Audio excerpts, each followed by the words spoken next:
Assalamualaikum semua. Welcome back ke Watau TV channel yang menceritakan tentang kisah bola sepak, fakta dan isu-isu menarik, semuanya tentang bola sepak.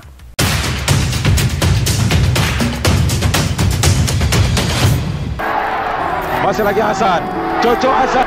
So untuk video kali ni kita akan bercakap mengenai Manchester United dan juga Erik ten Hag. Apa masalah diorang ni sebenarnya?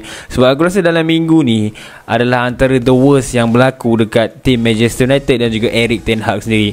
Sebab kau bayangkan dalam minggu ni saja Manchester United back to back kalah 3-0, back to back kalah dekat home, dekat tempat sendiri. Dan untuk season ni saja Manchester United dah kalah 5 kali dekat home sebanyak 15 game yang diorang main.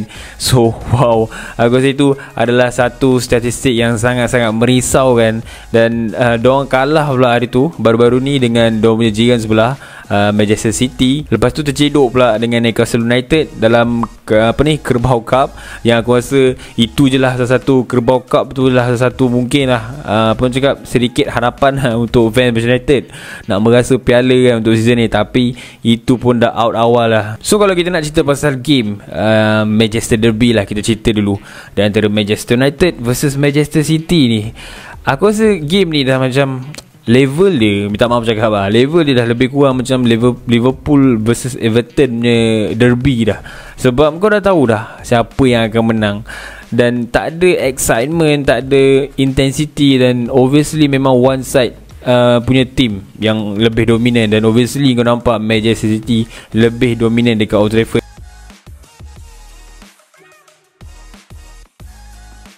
So dekat sini macam-macam persoalan timbul. Terutama sekali, apa sebenarnya masalah Erik ten Hag ni? Dan bagi pendapat aku, Erik ten Hag ada masalah untuk buat keputusan yang betul. Mungkin korang yang tak setuju, okay, korang boleh komen kat bawah. Tapi kau bayangkan satu stadium Manchester United, bila satu stadium bu dengan keputusan kau, cemoh dengan keputusan kau, masa kau keluarkan Højlund, gantikan Garnacho, kau boleh nampak masa game Manchester City hari tu. Dan ya, fans tak bodoh sebenarnya. Dan diorang membetikai kan, diorang menunjukkan yang diorang tak berpuas hati dengan keputusan keluar ke Højlund yang nampak lebih, orang cakap, lebih agresif lah untuk buat pressing kan, membanding Rashford. So masalah favoritism pun masih lagi ada dalam, aku rasa, dalam kalangan team management Erik ten Hag sendiri. Dan itu tak cerita lagi keputusan membabitkan first team, first E ketika menentang Manchester City, itu pun boleh dipersoalkan. Dan aku tengok rata-rata komen pun dorang pun cakap jangan kena banyak je lah kan. Sebab kau tengok lah Lindelof main kiri. Sebab aku tak sure dia punya reasonable reason je meletakkan Lindelof di bahagian kiri, sedangkan kau ada left back yang available, kau ada Sigurd Regulan untuk kau menentang Manchester City ni, tim yang the treble winner pada season lepas kan. So kau letakkan Lindelof di bahagian kiri tu pun dah menjadi tanda tanya dah. Itu tak kata lagi mengenai Bruno Fernandes yang letak di bahagian right wing. Sebab dalam video lepas pun aku ada cakap mengenai limitation bila kau letakkan Bruno Fernandes sebagai right wing. Sebab kau takkan dapat the best of Bruno Fernandes, sebab dia adalah antara player yang kreatif di dalam Manchester United. Kau perlu letakkan dia sebagai role number 10, bermain sebagai free roam. Bila kau letak dia di belah kanan, aku tak nampak dia function. So aku pun tak sure kenapa dia gunakan right wing.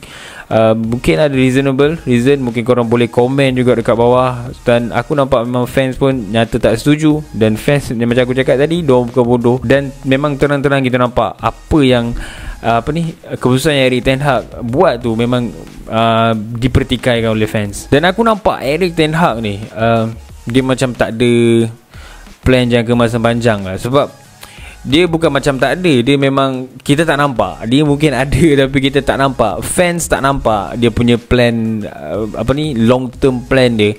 Sebab okay, kita ambil contoh macam Arsenal lah kan. Arsenal, kita boleh cakap trust the process. Masa Arteta ambil,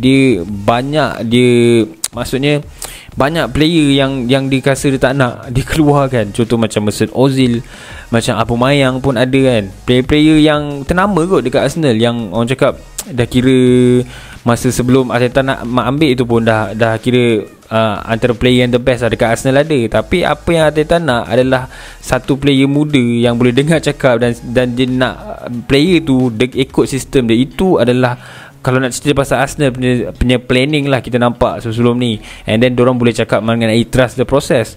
Tapi sebab apa aku cakap Erik ten Hag ni tak ada plan jangka masa panjang. Kau bayangkan kalau kau tengok dalam squad Manchester United versus Manchester City hari itu, ada nama macam Maguire, Lindelof, even Martial pun main masuk sebagai subs kan. Kau bayangkan 3 nama yang kita bukanlah nak menidakkan, tapi itu 3 nama tu adalah muka-muka yang sama digunakan oleh Jose Mourinho, muka-muka yang sama digunakan oleh Gunnar Solskjaer. So tak nampak plan yang apa yang Erik ten Hag nak kan, sebab this is the second season kan.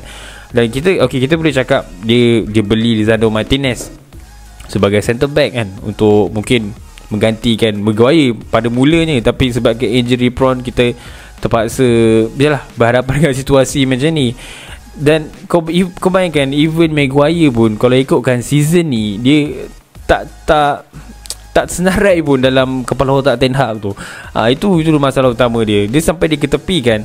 Dan kenapa aku tak faham, kenapa kalau kau memang dah tak nak player tu, at least kau boleh jual dan kau dapat duit untuk at least top up player yang kau nak. Itu bagi pendapat aku.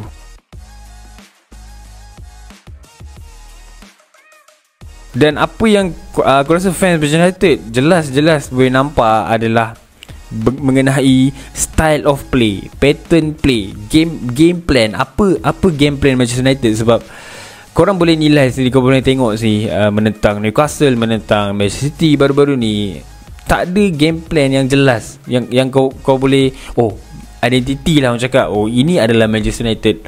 Kau tak boleh describe kan, sebab aku tak sure sebab apa. Sebab tu aku tengok pandit luar negara kan, macam bekas player Manchester United sendiri, Gary Neville dengan Roy Keane kan, diorang mempersoal kan. Macam contoh Tottenham ada manager baru, Ange tu. Bila dia masuk, dia totally ubah style of play Tottenham yang jenis-jenis Antonio Conte punya style, dulu punya style, diubah dengan total football, dengan attacking football. Itu yang kita nak tengok, identity. Macam Unai Emery kan, diorang ada bagi 2 contoh ni. Kalau korang ada tengok dia punya post match interview, post match reaction, korang akan tahu apa pasal ni. Diorang ada bertikai kan, kenapa Unai Emery kat Aston Villa tu, dia style of play dia bawa apa yang dia buat kat Villarreal, apa yang dia buat dekat Arsenal, dia bawa untuk Aston Villa. So itu adalah nampak setiap setiap manager ada pattern of play. Dan hari tu tak silap aku, bila ditanya mengenai pattern of play Erik ten Hag yang terkenal masa kat Ajax, dia jawab apa? Dia jawab kita tak boleh ikut Ajax sebab player adalah player yang berbeza. So aku tak faham konsep tu.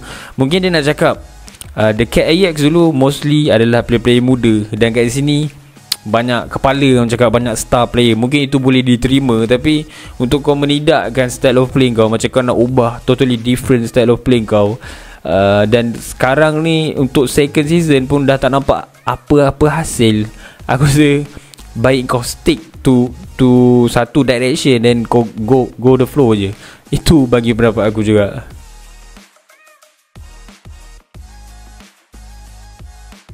So aku rasa sampai di sini saja video aku kali ni. Kalau korang suka dengan video ni, jangan lupa untuk tekan butang like, share, komen dan subscribe.